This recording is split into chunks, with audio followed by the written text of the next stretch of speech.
Kris Godinez, licensed professional counselor, also the host of We Need to Talk with Kris Godinez. This video is for educational and informational purposes only. If you feel you need a therapist, please go to Google, type in therapy, your city, psychology today will pop up. Click on that and it will have all of the therapists in your area. Also, the views and opinions stated herein are mine and mine alone, or Susanna's and Susanna's alone. They do not represent the ACA, the APA, or any other goddamn therapist for that matter. Boom, shakalaka, done. Hi. Hi. This is Suzanna Quintana. I have known her for, oh my God, how long have I known you for? A few years. Mm-hmm. Yeah. And we just found out that we live really close. She's my neighbor. Down the street. Go figure. So Susanna has gone through surviving domestic violence, abuse, etc. herself. She has got a blog or a Facebook page? Yes. Okay. As a writer, yes. Okay. Facebook and a website, yes. And I'm on Medium. Excellent. And she does coaching for women that are in the 3 stages of coming out of abuse. Hold on. Hi, I'm the family scapegoat. Ugh. Been no contact with most of the family since October. Go you, Connie. That's awesome. Good job. All right. So we're going to talk about moving on and healing. Hey, Kris. Moving on and healing from abuse. So you want to give them a little bit of history about you and your situation and things like that? Sure. So in 2013, it's been 5 years officially, I guess you could say, that I left a 16-year marriage from divorced a diagnosed narcissist. While I was in the marriage for those 16 years, I had no idea that I was even a victim of any kind of abuse. It took me leaving and figuring out, and after the diagnosis of my ex-husband, to figure out what exactly happened. And then the recovery after that, which is still ongoing because we have children. Yay. So one of the things that's why I started writing. I've always been a writer, but in the marriage I had been silenced. Not supposed to talk about those things that happened to you. So when I started writing and reaching out and reading other women's and survivor stories, about their experience with narcissist and narcissistic abuse. That's when I began my road to healing. And it's probably a journey that you take for the rest of your life. It gets a hell of a lot easier. Yeah. But it's something that it's just a road I'm on, but I'm in a much better place now. Excellent. So one of the things I wanted to hit on and that you wanted to hit on is what we get a lot coming out of narcissistic abuse is just get over it. Why can't you just get over it? Why can't you just move on? So would you like to explain why that's not possible? I would. That's explain. Yes. And I'm not going to cuss. I'll just. Oh, I can. It's my show. You can swear however you want. Okay, good. I drop F-bombs all the time. Okay. Don't I, guys? Yeah, I do. Because immediately thinking about somebody telling me to move on makes me want to cuss. Oh, it's okay. Tell them to fuck off. That's what I do. So so that whole stereotype of people telling me, and God knows I've heard it, is why don't you just move on? You got divorced, didn't you? So just start your life over and move on. And what's the big deal? So I always compare moving on after an abusive relationship to a hurricane. Now, when I was in the marriage, even though unbeknownst to me at the time, I was living always either in the eye of the storm, or then the storm would come in, the storm being my abuser, my ex-husband. And so the storm would come in and cause a bunch of damage and turn my and my children's lives upside down. And then we would go back into the eye of the hurricane, and I would have time to sort of pick up pieces and so forth. So after I left that situation, I was still very much in the eye of the storm, in that it wasn't like after you get divorced or after you leave an abusive relationship, it's not like you guys move to different planets and you never hear from the other person again. Wouldn't that be nice? That would be so nice. That would be awesome. Planets or and narcissists. Just even like Madagascar would be great if they'd go there, like one-way ticket, and then never come back. Yeah, that'd be great. That'd be awesome. So what turned from a full-blown Category 5 hurricane when I was in the marriage, slowly over the years started downgrading. And now I would say it's not even a tropical storm anymore. I get some pretty heavy winds sometimes coming in because we do share children together. The point being is that for the past 5 years, every time that hurricane would come in, or it would be downgraded to maybe it was just a category 1 that day, then I had started, once I left the abusive relationship, I would start to rebuild. So in the beginning, my house would be decimated. It would be gone. There wouldn't even be a tree left in my yard. So I would start rebuilding, which takes a long time to rebuild, right? So before that next storm would come in, hopefully I would get some sort of semblance of, even close to putting a roof over my head before that next storm would come in. Now, over the years, like I said, there are no category 5 hurricanes anymore coming in. But there are, now that I have sufficiently begun building my life, building my house over a roof over our head in the yard, and we built the fence to keep out the bad guys. But then those little storms will come in every once in a while and maybe rip off a few tiles off the roof, or wipe out my fence or take out a tree. So the next day, the next week, the next month, continuing, I'm building that back up and putting that stuff on and dealing with it and dealing with all the fallout of not only for myself, but for my children. Right. So telling somebody to move on is the exact same as going after, what's the last huge hurricane? Any of those big hurricanes in Florida, the last one last year, and go after Hurricane Irma and going to somebody who's just had their life decimated in their house, ripped out, and there's nothing left but just some fallen debris all over the place, and telling them, you really should just move on, like tomorrow. Which at that point, you have my permission to tell them to go fuck themselves. Seriously. So one of the questions we got was, how can we help a little brother? He is a combo of lost child and golden child.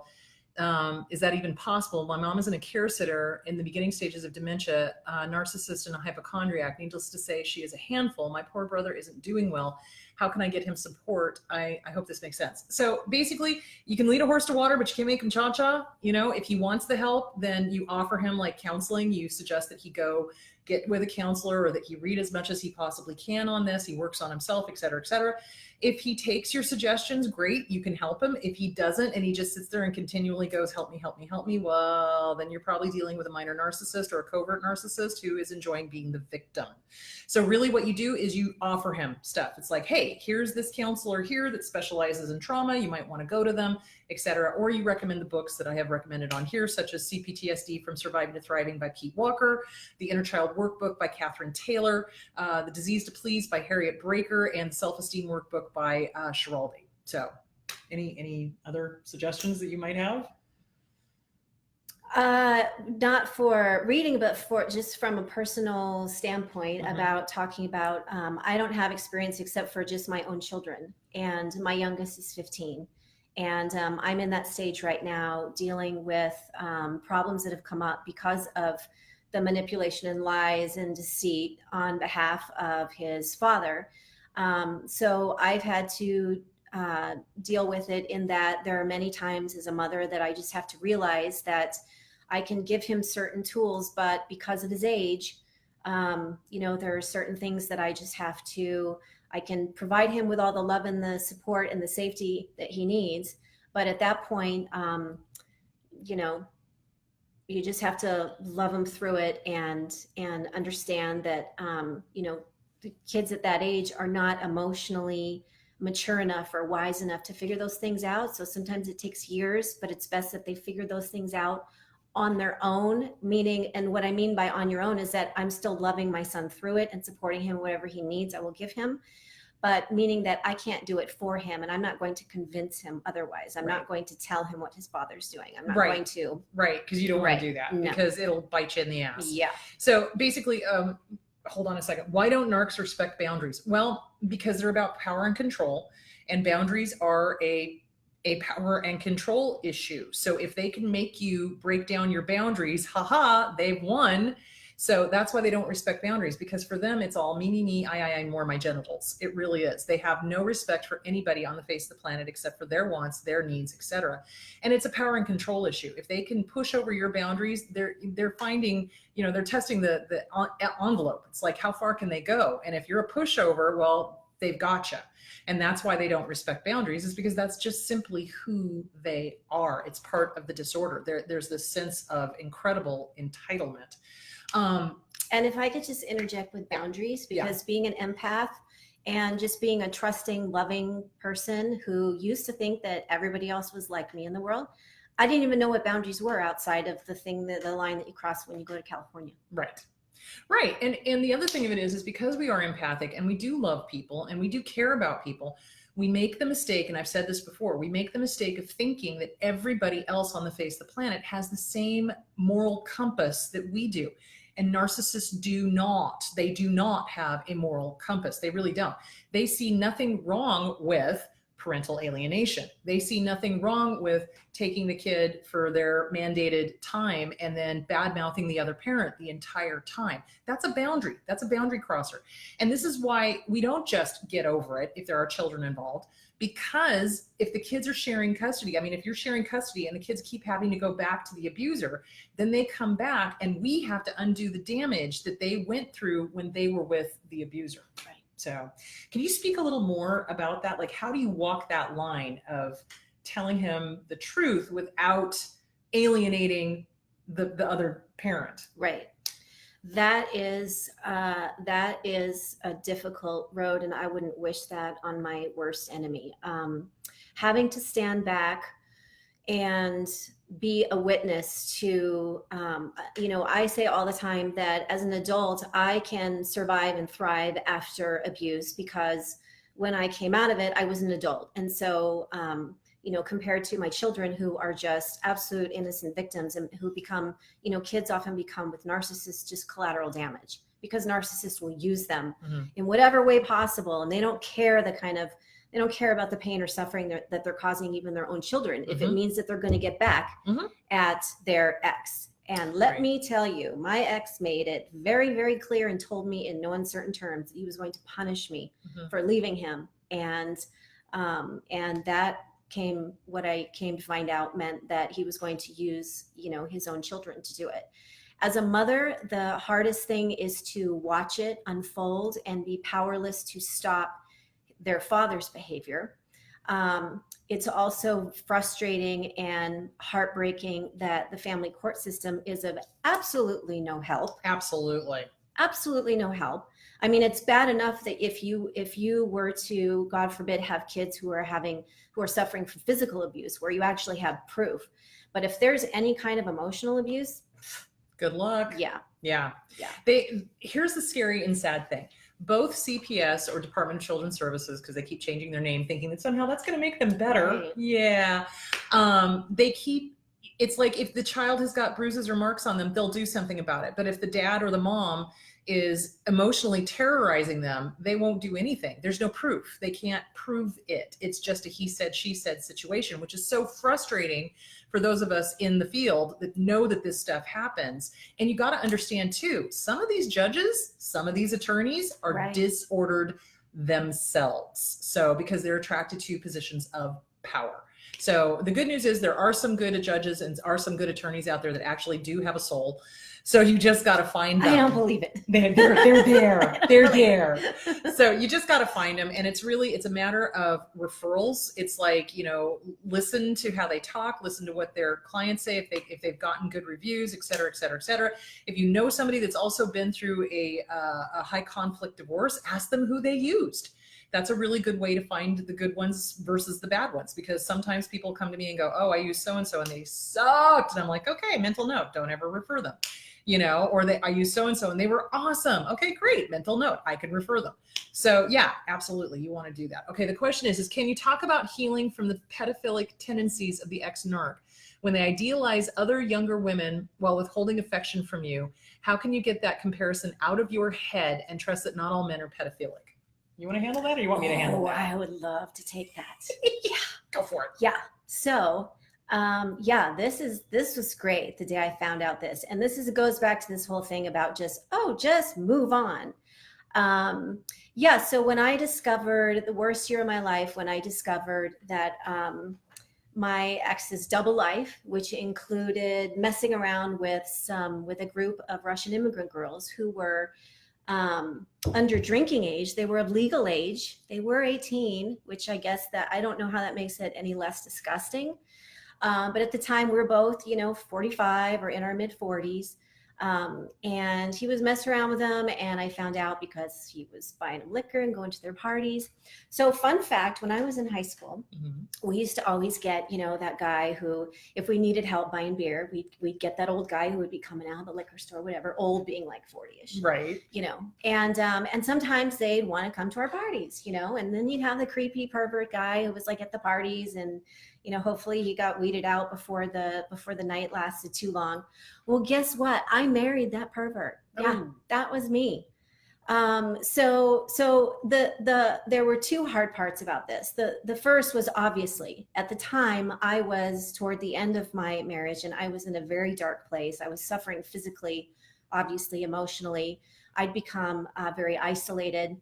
I didn't go out much. People didn't see me much. I looked 10 years older than I was. And I was just trying to get through every single day, just from sun up to sun down, trying to deal with all the physical effects of emotional abuse. So when I looked in the mirror and I saw this, aging mid 40s woman who looked like shit every day, and I was losing weight, and which is not a good thing in this scenario. And I had deep dark circles under my eyes, and I was just, I just felt hopeless. And in addition to having my ex, slip in little comments all the time of how I was getting older, or, the wrinkles on my hand or whatever else and things like that. So by the time that I found out that he was messing around with 19-year-old girls, holy shit. Yeah. You want to talk about a kick in the ass to self-esteem. Not that I had much self-esteem left at that point, right. But I mean, probably did not get up off the floor for days, because I thought, what's the point? How do I compete with the 20-year-old? My greatest revelation in that was that, and thank God it didn't take me too long to come to this revelation, was that, wait a second, if this is a competition, I already won, because I'm married to a pervert, and now I'm leaving that pervert. And those 20-year-old girls, obviously aren't as smart as me as when I was 20 years old to like ditch the pervert. Just get the beer and ditch the guy. Right. I mean, right. But the other hard part for me was looking back over my entire marriage. And here's the fact I had to look at and be honest with myself, is that my ex had always been like that. He always was the guy calling young girls honey and talking about their bodies. And, we had babysitters he would outwardly flirt with who were like 15, 16 years old. My oldest son used to be mortified because he would make comments about his girlfriends and their bodies and so forth and so on. And having threesomes, and it was just a really hard reckoning for me to look back and say, you know what, I was married to that guy. It wasn't my fault. It wasn't, it was a hard truth to bear. But realizing that, yeah, if we're going to talk about, who's still back in the pigsty, and, on that level, I'm the one who has risen above. And to be honest, he never deserved, he hit the jackpot for 16 years with me. Yep. So those Russian girls can have them. Yeah, exactly. So here's the deal. Narcissists always, without fail, put the person that they're with in a position of competition. Always. Why? Because it's a triangulation. Remember how I talked about triangulation? So what they do is they will bring in a third party so that the other person is focused on the third party, the 19-year-old girls, yeah, as opposed to being focused on, this guy's a douche. This guy's got issues. This guy has got a problem, So that's why they do it. And as far as healing from that and how do you get the competition out of your head, the only person you are in competition with from this moment forward is you. That's it. You are not in competition with whatever's in your head. You're not in competition with the past. You're not in competition with whatever he wanted or whatever, or she wanted. You are in competition with you. And quite frankly, if you weren't quote unquote good enough for him because you're aging like every single person on the face of the planet does, then he's living in la la land, and he's going to be one of these old guys that is constantly trying to find the younger girl. And the reason they do that is because narcissists are terrified of aging. They are terrified of aging, and they are terrified of dying. So if they are with a 19-year-old, it gives them the illusion, because remember, they're all about illusion, of being young and that they're going to stay young forever because they're with this young person, and it just never lasts. So the way you heal from that is you work on yourself. You recognize the triangulation for what it is, and you let it the fuck go. It's not you. You're not the problem. They are. So anything to add to that? No, I actually take great pleasure in how many times he probably gets asked, "Oh, is that your daughter?" Because I know he knows how disgusting he is for doing what he's doing. Right. And they don't age well. They don't. I'm sorry. When you are treating somebody with disrespect, when you are harming other people, when you are lying, manipulating, controlling, etc., you're going to age like a fucking crone. You're going to look like death warmed over. And the reason is because the inside is rotting. So, the ones that look good, like the somatic narcissists, are the ones that have had 100,000 million plastic surgeries, and they are fighting aging to the death, tooth and nail. And that's not normal either, because the reality of it is we all age, we all die. Welcome to being human, and either you're okay with that or you're not. And if you're not, the question is why, and then that's another journey that you need to go on. How the heck do the narcissists get everyone to believe them with the smear campaign? It has been a rude awakening. So tell me, you went through a smear campaign. Oh, so God. How did you survive that? Yeah, I was fortunate in that I could move out of state. I lived in a small town, and my ex and we knew so many people, and of course through our business and so forth and so on. And I had two really good friends. Friends, as I found out later. So when two things. One, I did not realize up until I left, and then over the years, and here again, that's why you can't move on, because you find out things, and you have to deal with them, just like those little storms come in and, take out a tree. So I would find out things or people would say things to me from the town that I lived in after I had moved 3 states over back to Arizona. Yay! And back to the sun. So anyway, I would find these things out. And then what I realized was that he had been orchestrating a smear campaign against me from the get-go. What I found out is that there was one thing that he did. He was so brilliant in doing this, is that he would always tell other people what a great mother I was. Now why would he do that? Why would he not badmouth me and say, "Oh, I'm terrible"? Because to me, he would tell me what a bad mother I am all the time, that I couldn't handle my kids, that I couldn't compete with other mothers in America, or his sister, who he constantly compared me to. So to me, he was always breaking me down as a mother to my kids. And when you're like me being a mother, that was my world. Like, you could insult any other part of me, but not being a mother. So he knew that.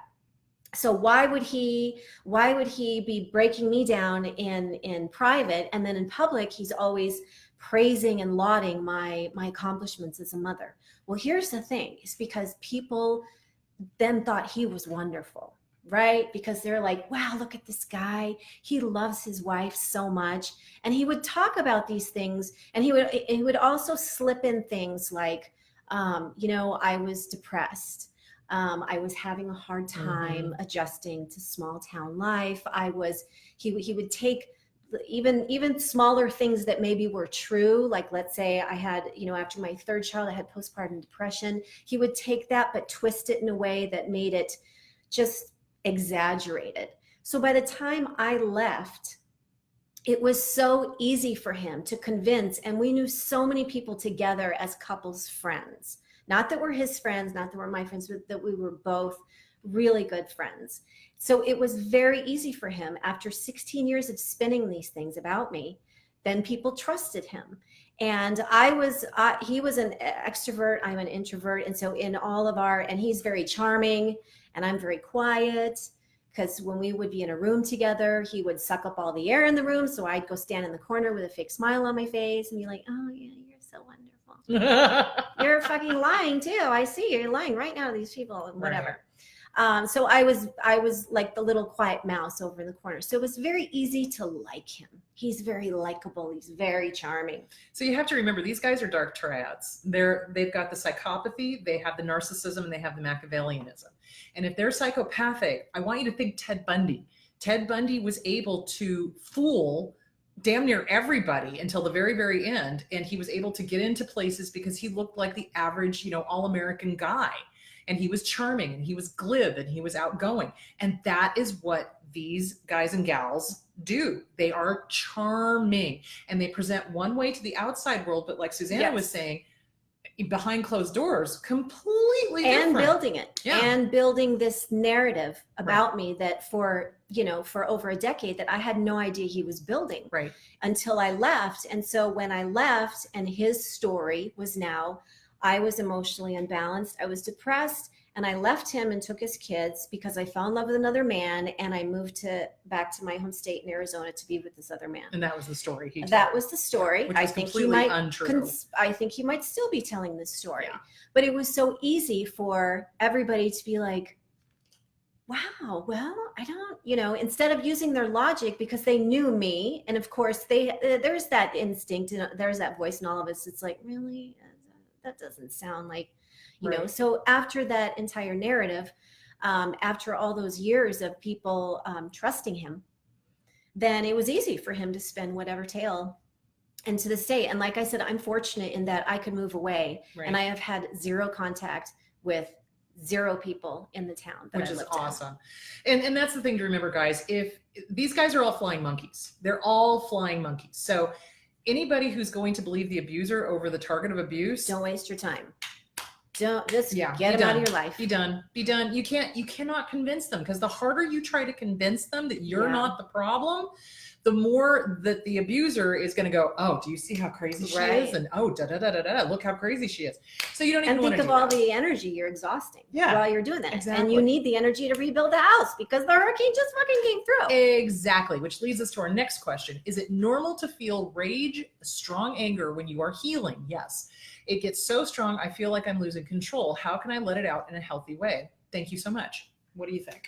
Oh, man. Yeah, I still get there. I think anger and those moments of rage, to me, like I would feel those that to me, that was just that anger that had just where you get so like the cliche at the end of your rope where you're like, I don't know what to do anymore. I have so much anger and, feel it. What you don't want to do is let anger turn into vengeful feelings, turn into resentment, turn into bitterness. What you want to do is you want to feel that anger, and you deserve to be angry. Don't let anybody tell you, honey, you just need to smile and get over it and move on. You have every right to be pissed off. I had a life ripped away from me without my consent. My entire life was changed because of the actions of another. So damn straight, I'm angry, or I was angry, or when my kids are hurt because of actions of their father, that pisses me off. Now I feel it, I feel that, and I let it motivate me to either do something about it or to, to make some positive changes out of it. So feel the rage, feel the anger. I can't even tell you how many hours I just let myself collapse and take those hours, take that day if you need to, and hide in a closet and just sob your way through it. It's okay. The important thing is that you just get up the next day and you don't let any of that fester or stick it down inside and let it affect your path forward. Right. So what I love is I do two things. So people do one of two ways of processing emotions. So little kids, when they're told something that's upsetting, they'll usually go out to the playground and just play really hard, and then come back in and process the emotions. Other people are more cerebral and they need to write things out. So however it processes for you, the anger is a good way to do it. So for example, when I work out with Jess at the gym, he's got a punching bag, just like I do at home here, that's shaped like a human. And when whoever is pissing me right the fuck off, I'll just go get my gloves on and I'll just wail on that bitch. You know what I'm saying? My neighbors think I'm insane, but that's okay. So, it's like if you need to do it physically, get a punching bag, go to a gym, find a gym with a punching bag. work it out that way, or you do the treadmill and just really work it out that way. The other thing you can do is with your anger, write them a fuck you letter. So it's the good, the bad, the ugly, the horrific at the very end. Goodbye. There may not have been good about them. I don't know. Some of them, you know, the mask, right? So, oh, you know, I thought you were my perfect soulmate. I thought you were my friend. I thought this, that, and the other thing. And then you go to the bad, the good, the bad, the ugly. Then when it got horrific, and at the very, very end, you let them have it with both barrels and you tell them, I am not letting you steal my peace or live in my head rent-free. Fuck the fuck out of fuckity fuck you. Get the fuck out. You're being evicted. Don't ever come back. You have no power here. Fuck off. And then trot it out to the barbecue and burn it. Or like one of the people at one of my lectures in Atlanta suggested, what she enjoyed was writing that letter and then mailing it back to herself and then burning it because she got the sensation of mailing it. So don't ever send it to the abuser. It's not going to do any good. This is for you and you alone. So there are two ways that you can handle the anger, and you have an absolute fucking right to your anger. You do. It's what they did was horrific and immoral, and fuck them. You know, seriously, it just, oy. Okay. Could you please talk about the aging narcissist? Is it true that they are prone to Alzheimer's? I don't know. I don't have any statistics on that. I would have to look at any sort of studies to know whether that is a true statement or not. What I can tell you is that aging narcissists definitely don't do well. They don't do well because by the time a narcissist hits their 50s, 60s, 70s, they have pretty much pissed off and burnt all of the bridges, and they're alone. And nobody likes them. And they are the ones that end up in nursing homes that scream at the staff. And then the staff hates them. And then they don't take really good care of them because they're screaming at the staff. Basically, karma's a bitch and it will come back. It will. And it may take decades. And this is another question I get a lot is I really, really, really want to see my narcissist get what's coming to them. Let it go, girls. Yeah. Let it go, girls and guys. Let it go. You're probably not going to be around when the karma hits. So when my mom was in the nursing home, I would go visit her at least once a month. And she was so funny. She was like everybody's counselor. Everybody came to her and was like, Ellis, I have this problem with my boyfriend. And she would give him advice and stuff, which cracks me up. Well, there were several old women there that were obviously narcissists and would swear at the staff and scream at the staff and spit at the staff and just, you know, treat them like servants and snap their fingers at them. And they finally got rid of them and sent them to a lower, you know, level, you know, like, nope, you're going someplace else. We're not going to stay in this nice place. So do they get Alzheimer's? They can. I don't know. I don't know the statistics on that, but do they not end up well? Yeah, they don't, because they don't understand that their behavior and how they treat other people affects how other people treat them. You do unto others as you would have them do unto you. So if you're going to be a fucking cunt bitch whore from hell and treat everybody like a fucking servant, guess what? You're not going to be treated very well.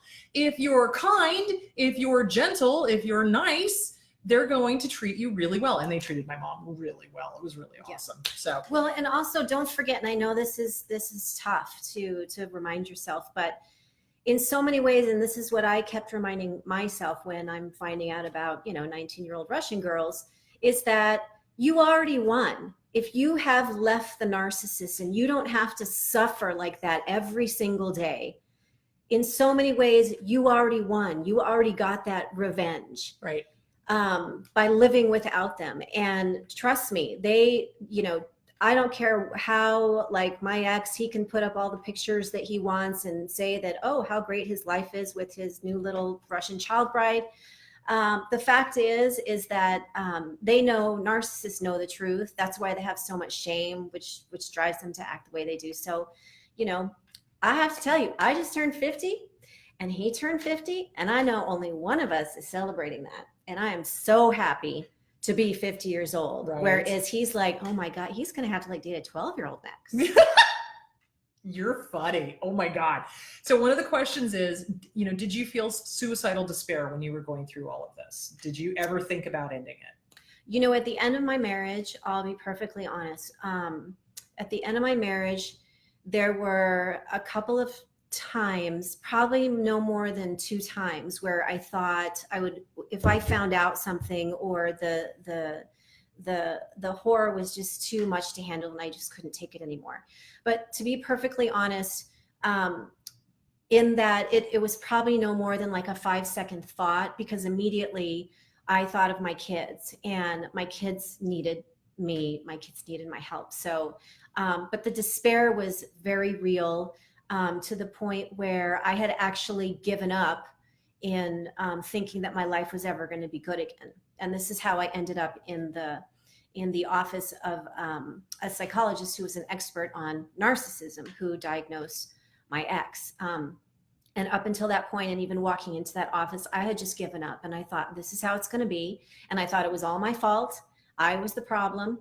And he had been, I was, this is my frame of mind at the time. And I have to say, and I don't even know where this came from, because nobody in my family is like this. I think I'm adopted, but I have always had a dark sense of humor. Mm-hmm. So even in my worst, even in the worst of it, I still have a very twisted and dark, that maybe I should admit to people, way of looking at things, but that actually saved me. It's gallows humor. Okay. It's gallows humor. That's normal. That's okay. normal. So shit's going south. Yeah. And you're just kind of like making fun of it. Yeah. Yeah. And That's like in my humor. head, yeah. So, Yeah. oh, good. There's a name for it. Good. Yeah. So And I'm it's not the only normal. one. It's totally normal. It's like if you watch any of like the Star Wars movies, or, when things look really dark, as Han Solo will pop off with some really dark, twisted, kind of commentary on, oh, well, this sucks. I got a bad feeling about this, that kind of thing. So it's gallows humor. That's normal. Yeah. You're normal. Congratulations. Thank you. Yeah. Because there was that point where my ex, who loved me pregnant, and I was in my mid 40s, and he wanted me to get pregnant again. And I thought, well, I know I need something, but I really like my sleep. So I don't think I want a baby. I don't think I want a baby. So I thought, maybe I want a puppy. So I go to my friend to tell her about, I've been really struggling because there's something that's not going on. Obviously it was, ding, you're in an abusive relationship, but I didn't see it like that. I thought, well, do I need a baby? That'll make it all better. That's what my ex-husband thought. Maybe I should just get a puppy. That'll fill that hole, right? So I go to my friend. I'm like, okay, I've been thinking about this. He wants to have a baby. I was thinking about getting a puppy. And she's like, for fuck's sake, just fucking kill yourself. And I'm like, instead of, you don't want a baby or a puppy, just for, kill yourself, because you don't, none of these things make any sense. So I'm like, oh, and this is that, voice that's in my head that's like, I seriously considered it for a second. I'm like, baby, puppy, or suicide. I'm gonna have to think about that. Oh my God. So this is this crazy voice in my head that's like, the same thing of when I found out that he had imported after I left, even though he was still hoovering me, trying to get me back, right? He had imported the Russian girl, to be here for good. And I remember when he told me about that she was here to stay. And the first thing that came into my head was of all the damage and pain that I felt because of that, surrounding that, there was still that bottom feeling of, because she's a pretty little thing, and she looks like she's 14. She's just a little doll. She's just so cute, and she's really petite, even smaller than I am. And I was like, she's with a 45-year-old at the time guy, and I'm like, yeah, you can bet that she throws up a little bit in her mouth whenever he touches her. So no, thanks. Yeah. Pass. I win. So it is normal to have suicidal despair. It is. And here's the thing. If you kill yourself, they win. Don't let them have the win. The best revenge, and I have said this over and over and over again, is to live well. Yes. Seriously. It's like, go live your life. Go do what you want to do. Go do the hobbies you want to do. Go have the friends you want to have. Go on an adventure, go traveling, go, do whatever it is. And because when we leave these abusive relationships, we are so fucked up in our head that we will consider suicide, like when somebody tells us to go kill ourselves. And we don't know who we are. It's like we get out of the relationship and we're like, fuck, I don't even know what I like anymore. I couldn't tell you what my favorite food is. I have no idea. So when you are moving out of that relationship, the most important thing is to, acknowledge, you are going to have suicidal despair. You are absolutely going to do that. But remember, suicide is a permanent solution to a very temporary problem. And you really want to piss them off? Live long, live well, and prosper. Seriously. It's like, live well. That's really the best way to get back at them. Yeah. So yeah, you're not crazy. It is normal. And especially if there is a smear campaign going on, when you're being bullied, because that's what a smear campaign is. Remember how I talked about office bullying? It's no different. So when the abuser is going to all of the people and smearing you to them, and then they're ganging up on you, that is bullying, guys. That is why you're feeling suicidally depressed and despair, because it feels like the entire world is against you. So anybody that's going to side with the abuser, anybody that's going to participate in that behavior, be done. Be done. All right. There was that question. All right. Let's see. Okay, I have physical challenges, so I can't work it out physically. I made the mistake of writing to him, and now the smear campaign is full on. You never, ever, ever, ever, and I cannot stress this enough, ever want to tell your abuser the things that they have done wrong. They won't get it, number one. Number two, they will flip it around and use it against you. You never want to try to fix it with them. You never want to go to couples counseling with them. It is dangerous. I cannot say that enough times. If you go to couples counseling with an abuser, what they will do is they will take whatever is said in that session, and then when you get home, they will literally or figuratively beat the living shit out of you. So you do not want to do that. And the danger is if you go to, when you go to your own counseling, they will start pestering you to tell them what you talked about and what you worked on. You do not want to tell them. Come up with something. Oh, we worked on self-esteem. Oh, we worked on my mother, or we worked on, something that has nothing to do with them, even though the reality of it is you're sitting there in session coming up with a safety plan, because they will demand. So it's the fear, the obligation, and the guilt, the fog. They will demand when you come back from your individual session, they want to know when you're going, what time you're going, how long you're going to be there, who you're seeing. And then when you come back, they're going to quiz you about what that session was about. That's why when I work with targets of domestic violence, I always make sure to tell them, it's like, okay, you're going to tell your abuser you worked on self-esteem. You're going to tell your abuser that we worked on, your mom. You're going to tell your abuser that we worked on this, as opposed to, yeah, we're getting a safety plan together and she's going to leave your ass, motherfucker. So yeah, you've got to be very, very careful, because they will pump you for information. And because of the brainwashing, because of the fear, the obligation, and the guilt, and the conditioned behavior, our natural instinct is to tell them everything that was said in session. And then they will set about to undo it, to tell you that the therapist is a crackpot, to get you out of the therapy, to whatever. So this is why you do not tell them jack diddly squat. If you're looking to leave, don't say a goddamn thing. Just fucking do it. Anything to add to that? Well, I just want to add, as far as why it's such a bad idea with a narcissist to go to counseling, is because so many therapists have no idea anything about narcissism. I can attest to our first two therapists, who were women who were charmed their panties right off. And so I was in therapy where I was being re-victimized all over again, because he was spinning that tale about me. And the reason, so when we finally went to the third psychologist, who was an expert on narcissistic personality disorder, he only sat with us that first session. And then afterwards, that's why he said, I will not meet with you together, for that very reason. Exactly. Okay. So the suicidal despair felt like terror, shame, and imminent attack with no effective support, perhaps a CPTSD flashback. Yes.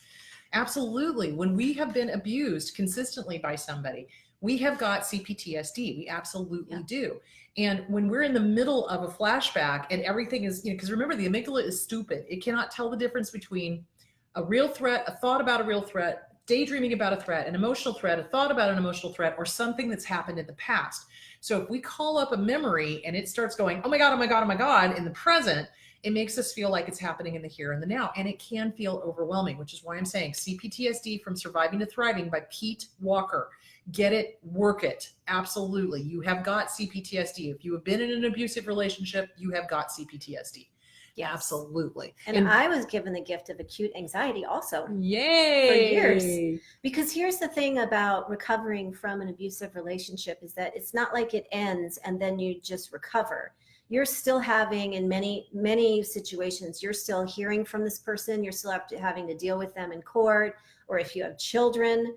So to deal with this in things like if they're hoovering you or they're still with the smear campaign, you have to understand that that's not going to stop. They're not just going to get on that plane, that one-way ticket to Madagascar, like I had always hoped. They are going to stick around, and they are going to attempt to continue to terrorize you and to abuse you. So it's up to you to say, to understand, first of all, this isn't going away. So are you going to continue to, in my case, I had to get to a point where it's like, okay, as I'm recovering, realizing I have to have those tools and learn how to deal with these things as they come, because, just like a hurricane that comes through, that doesn't mean a hurricane's never going to come through again. Storms come and go, and you just have to be prepared for when they do. And that's one of the reasons why, and now I'm an expert at it. Oh my gosh, I'm such an expert at not reaching out and discussing anything personal that they can use against you later on, because trust me, I'm still having to deal with, currently, because of our children, things like my ex, who has never even been involved in our kids' school for the past 5 years since I lived down here, and now all of a sudden he's writing letters to our youngest son's school and trying to launch a smear campaign against me. So this stuff doesn't go away. Yeah, it doesn't stop, guys. They don't stop.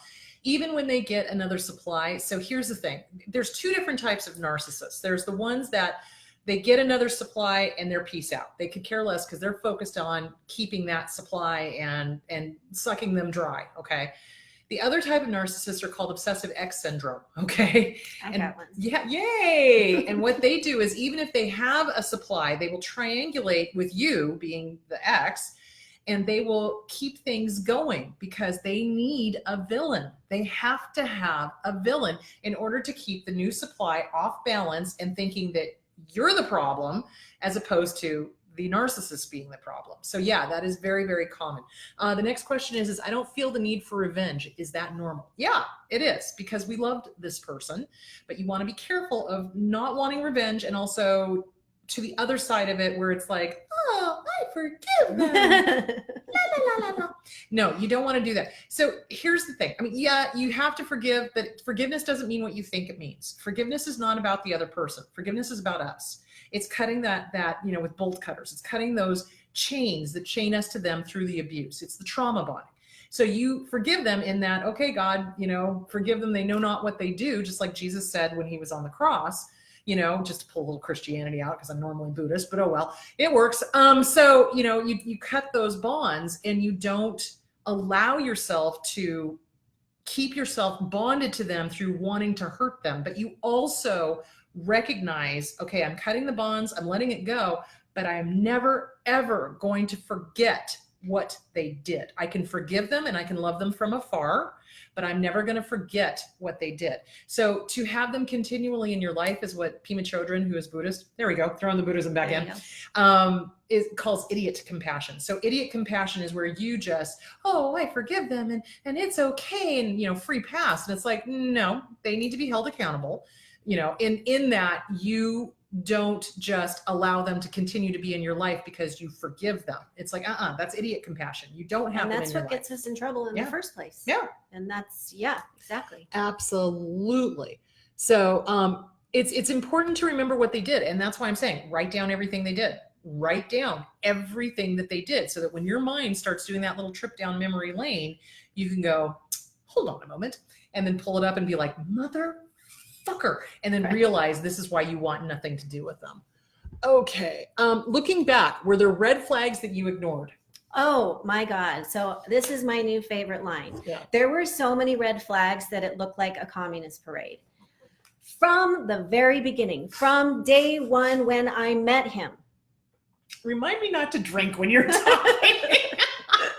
That's awesome. Yes. So what were the red flags that you ignored? Okay. So right when I first met him, and this is, I was perfect prey for narcissists. I had come out of another marriage where I had an emotionally abusive husband who was completely, he was more, he just kind of ignored me all the time. Like he just had really no feelings of whatsoever. So gave me the silent treatment and what have you. So I was in a very vulnerable place when I met my second husband. And I was desperate for, I grew up with a father who was cold as hell. No, hell's not cold. Well, actually, Cold, is it? it depends, because it's like there's Well, one when where it the devil freezes- is flapping its wings and it's really Okay. ice cold down there. Okay. But then there's another Well, one he where was it's all hot. cold. My father was cold, still is. And so then I morphed right into my first marriage to another very cold man who did not believe in public affection. Like we couldn't even hold hands or anything. That's weird. Yeah, it was awful. So I became this like crazed, please love me. And there swoops in, my narcissist to save me. Because of this and because of love bombing, which, you're talking to a girl who I hadn't been swept off my feet like that ever. I met him when I was 30 years old, and he was just charming and put me on a pedestal and loved me to death. And we made passionate love 5 times a day. And I was just drunk on his presence. Wow. Yeah. And so when those little things came, those little, like, I always liken it to, like, I have you have a nice green lawn that you're showing all the neighbors. And they're like, wow, your lawn's so great. And in the when nobody's watching, you're picking out the dandelions because you're like, shit, they're popping up everywhere. Right. So that's what the red flags were. It's just these little dandelions of truth, of showing me, like Maya Angelou says, people show you who they are, believe the first them. time. Yeah. So I did not believe who And he we would show don't. me to be. We don't because I we're was so suckered. starstruck. I was. I think was. starstruck is a better way to put I it. was very starstruck. Yeah, and Yeah. I don't think we want to put it as, oh, I'm a sucker, because that's kind of putting ourselves down. Right. But I do think that we got completely starstruck because, they do sweep in and they do, knock you off your feet and, oh, I'm Prince Charming. It's just like Hans from Frozen. Just exactly. You like pizza? I like pizza. You like to ice skate? I like to ice skate. The whole thing. And then it turns out he's a rat bastard. Right. So, but we ignore the red flags, and the red flags can be anything from subtle put downs that we just kind of slough off to, eyeing Lying, other women. Yeah. And those red flags are the exact same red flags of why it all comes back. Yep. It all lands. Because he showed me exactly who he was with lying and with cheating and, even little tiny things or things that he would say to me, that, now looking back, now that I have my PhD in hindsight, I'm a rocket scientist in hindsight. Yeah, well, there you go. Yes, there were so many red flags, which is great for me now, because now I don't have red flags in a relationship. I only have deal breakers. Right. One. That's it. Yep. Because people show you who they are. They do. And I think it's a really important thing. Melanie Tanya Evans talked about this. Write down your list of deal breakers. What are your deal breakers in a relationship? It should be something along the lines of lying. If somebody lies to you, you're done. If they are cheating on you, you're done. If they are disrespectful to your family or friends, you are done. If they start putting you down and don't apologize sincerely, you are done. Right. Do you see where I'm going? Because abusers do not apologize. They'll say, I'm sorry, but, or I'm sorry you, or I'm sorry you made me, or things like that. I never received an I'm sorry with a period. No, they don't. Never. They just don't.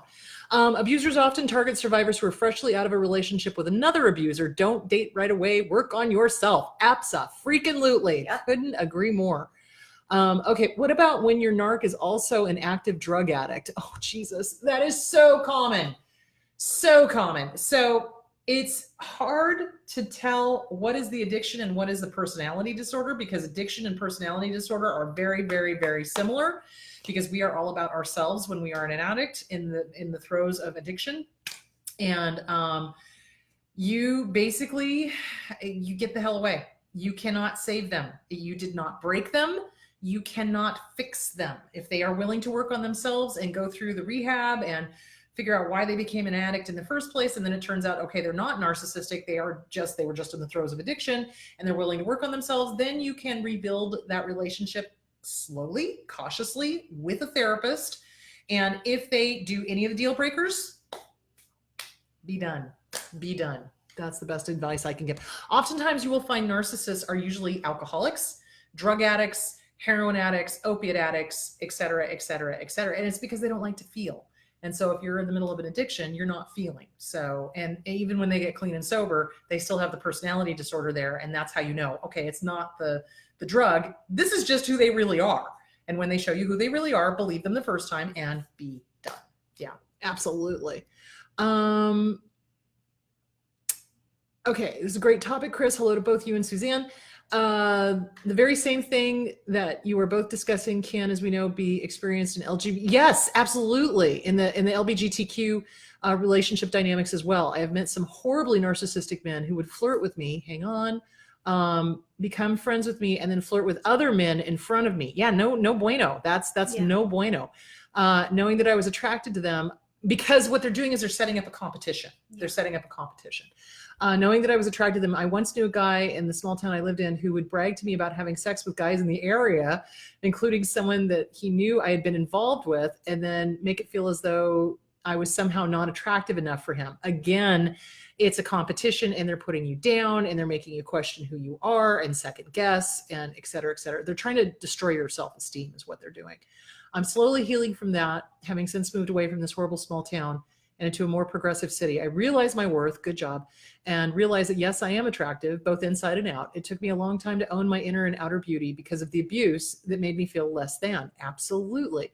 But I'm healing every day. As it turns out, I actually see that I wound up doing better these days than horrible guys in life, since I have a better quality of life while they are the ones that are unhappy and lonely deep down inside, despite admitting it, which smug narcissists will never admit since they are all about keeping up appearances. Yes, absolutely. Yep. Good. Go you. Yeah. And yeah, this does happen in same-sex relationships. And that's why I keep saying it's not just men who do this or women who do this. It's both. Both men and women can have personality disorders. It happens in same-sex relationships. It happens in heterosexual relationships. And it can be your father, or like in my case, my father, right. Or exactly. Yep. Or a boss. Or a boss. Or yeah, exactly.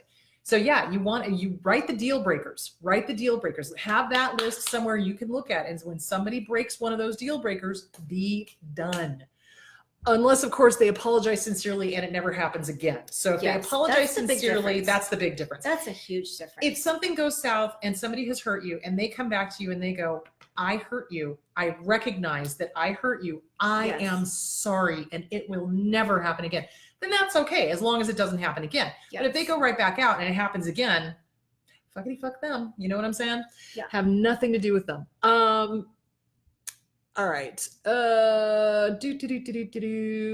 Yeah, one thing about narcissists is they don't make mistakes. No, never. They know what they're doing. Oh, yeah. And it's not like, oops, I forgot to take out the trash kind of mistake. It's, okay, if a person is really apologetic about making a mistake, if we said something wrong, or I've even seen marriages that work after infidelity because that person was so remorseful and worked and took 100% of the blame and worked toward that recovery of that relationship, where a narcissist is just move on. He'll do it the same. Oh yeah. Same time, same place next day. Yep. Exactly.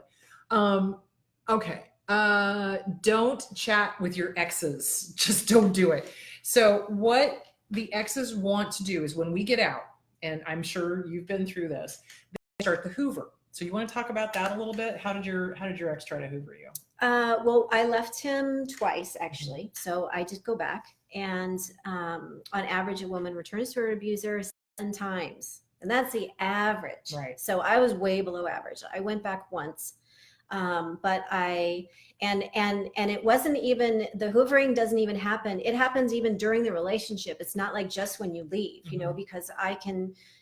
For example, when I found out about his double life and I was threatening to leave, that's when he turned on, and this is what's called bait and switch, is that I had been wondering, hey, where's that charming guy that I met from 16 years ago?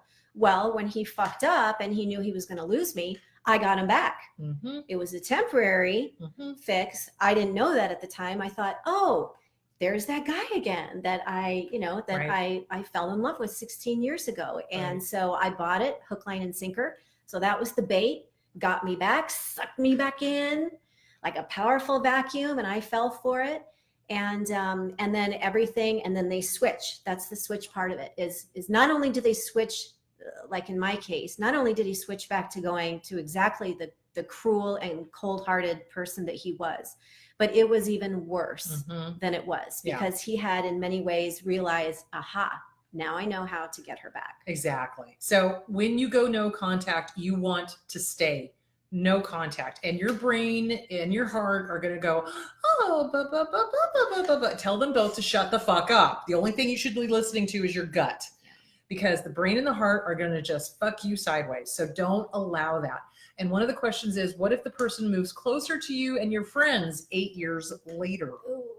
So that happens. They do. If they're obsessive, they will move across country. They will attempt to rattle you. They want to rattle you. So here's the thing. If they are doing things like, if they are trying to contact you and you have sent them a text or something that said, please don't ever contact me again, and they continue to try to contact you, you file a fucking restraining order, period. You just do. There's no messing around. It's like, file a restraining order. If they keep showing up wherever you're going, call the cops every single time. And they do this to intimidate you. It's all about, they're crazy, guys. I cannot say this enough. They are truly cuckoo for Cocoa Puffs. And their whole thing is that they want to show that they are the ultimate power, and they are intimidating, and they are to be feared, and all this bullshit. And it's like, don't allow them to rattle you. It's like, if they show up at where you work, you call the police. If they show up at your gym, you call the police. If you're uncomfortable and they show up in your neighborhood, you call the fucking police. You just do. And you have a paper trail showing that you have told them, cease and desist, stop going where I go. I don't want anything to do with you. You file a restraining order, and then every single time they violate it, you call the police, period. And I get a lot of people that are freaked out and they go, oh my God, I don't want to call the police because I'm afraid of what they're going to do. That's what they want. You have to understand that is exactly what they want. They want you to stop living your life. They want you to live in a state of, oh my God, what if? You can't. You absolutely cannot. So that's why I'm saying it doesn't matter what they're going to do when you file the restraining order. Are they going to violate it? Yeah, they absolutely will. Why? Because they're crazy. Because a normal person goes, shit, got a restraining order against me. Fuck, don't want that. Not going to do that again. And let's take that a step further. A normal person wouldn't have a restraining order against them. Hello? Do you see where I'm going with that? So yeah. Yes, narcissists will charm. Never go to therapy with one. Yep, absolutely. Well, and don't be surprised if I could just add to the crazy. Yeah. I had a little bit of crazy because I had 2 years after I had left the narcissist, I found out that for that entire 2 years, now again, I'm living in, 3 states away, that he had been cyber stalking me and having me physically followed, and he had gotten into my house. So got a restraining order. And after that, and when I say cyber stalking, I mean, he got into everything. He had help of some kind. He knew the password to my computer, and I had changed all my bank accounts and all my email passwords. I had created new emails. He had everything. So the fact that you would have somebody who after 2 years is continuing, he opened up an account with the identity theft protection company LifeLock in my name. So he could monitor from his state, from Wyoming, he could monitor every single financial move I made without my knowledge. Right. So the point being is that there are no lines that these people won't cross. Right. So the important thing is that I couldn't stop him from doing that, but I did get restraining orders against him for 2 years. I did keep track of everything. I did my own undercover work. I got a paper trail from that moment on. But the point is that when you're dealing with crazy, you just have to protect yourself and document everything, and don't ever just use logic when you're looking back and seeing all the things that this person has done to you or to your children. And then, so don't ever get caught in that moment where you're like, well, but really, he can't be that bad. They can. Yeah, they can. Yeah, they can. Do not put it past them. They will create fake personas. They will do slandering online. They will do all sorts of things to try to get you, because it's all about the win for them. They don't care about reality. What they care about is their ego, because their ego is in charge. And so it's the win. It's the win. And what they don't understand is that the more they try to win, and especially the stronger the target of abuse is, the more they're going to end up in jail. So, you know. And, you know, my ex, and he's still trying to do this, is trying to silence me because as a writer, and I was silenced in the marriage, but he's even trying to do that now. Right. Yes, using the courts and trying to use the things that I post or my writings and stuff like that. Which brings us to the next question. I am being abused by his lawyer and the legal system. I am the lowest of lows. Try to sleep through it. So any advice? Oh man, you need a good lawyer. I had a bad lawyer. So I'm saying you need a good lawyer. Yeah, to combat that, because what I learned in the court system is that with my ex, when you have somebody who's willing to lie, cheat, and steal, you need a good lawyer to fight that, because they will usually, you know, with my ex, he found a lawyer who was on his same level, who played that kind of game and took no prisoners. So you got to get a new lawyer.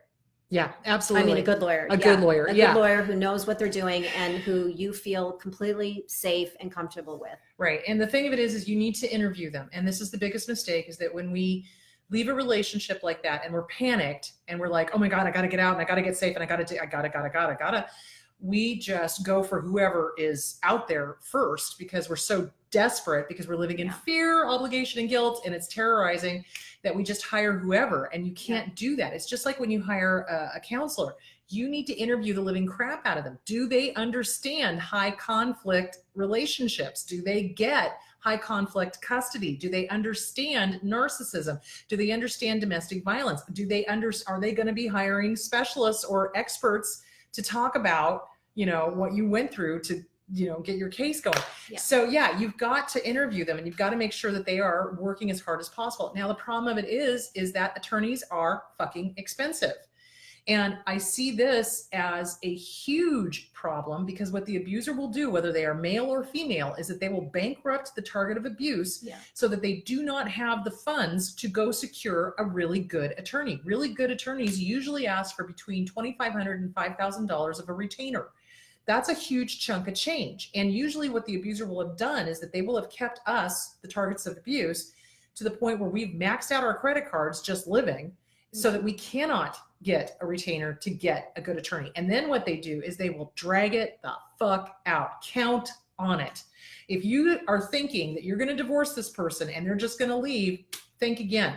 I have seen divorce cases drag out literally years. And if there's custody issues, I had one client where every 2 years, this poor woman was dragged back into court every 2 years for 12 fucking years. They do not stop. They are like the Terminator, and they want to be right, and they will literally do it at all costs. And I do mean at all costs. They will make sure that you are almost bankrupt the entire time.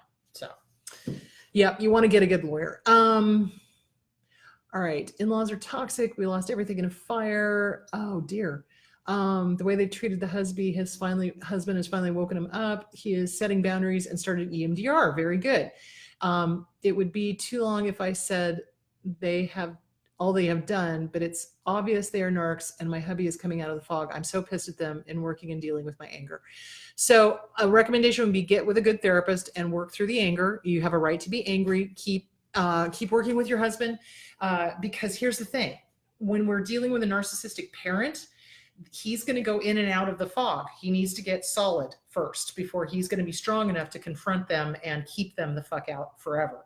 So remember, the brainwashing, the conditioned behavior, the gaslighting, that's all going to have to be undone and replaced with healthy behavior. And he needs to get rid of the fear that he has about the toxic parents. So again, Inner Child Workbook, Catherine Taylor, good idea. Okay, let's see.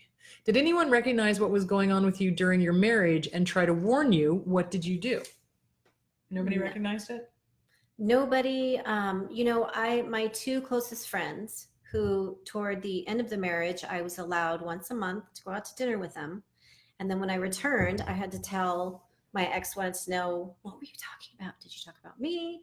But anyway, I had 2 friends, and like I said, what I hadn't realized during the marriage was this smear campaign, working against me. And I was the type of, as a couple, he was the one out and about and talking with everybody and, being the social one, where I was more of the, I was a stay-at-home mom and I didn't interact with as many people. So his representation of me and our family was what stuck, because I wasn't there usually to defend myself, and I didn't even know I needed to be defending myself. But even toward the end, when obviously my physical health was suffering and people could look at me, and I did get a few messages afterwards that from women that I knew back in the small town where I lived for so long, and they did say to me, I knew something was wrong. I wish I would have reached out, and I understand that it's hard for people when they don't really know you, but you think something's wrong, but you don't know, and you don't want to put yourself in there. The other thing is that because I thought everything was my fault, it wasn't like I was even going to my friends and saying, hey, this guy's being a real asshole. He's doing this and he's doing that. It was more of, I don't know what's wrong. I don't know what's wrong with me. You know what I mean? And so I wasn't telling people. I was actually the opposite. I spent so many years telling everybody, wow, he's great and I'm great and we're so happy. And,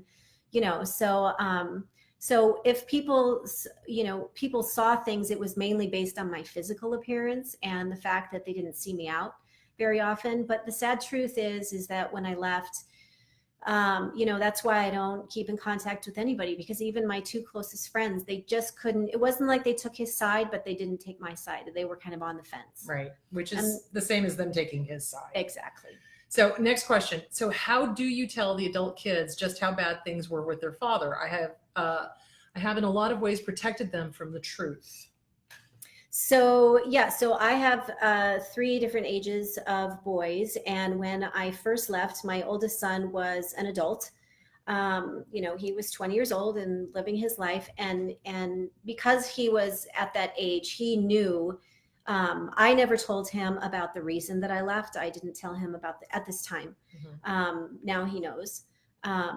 But I didn't tell him the details. He knew because he was living in the house. And he was at an age, he was in high school when it was really bad.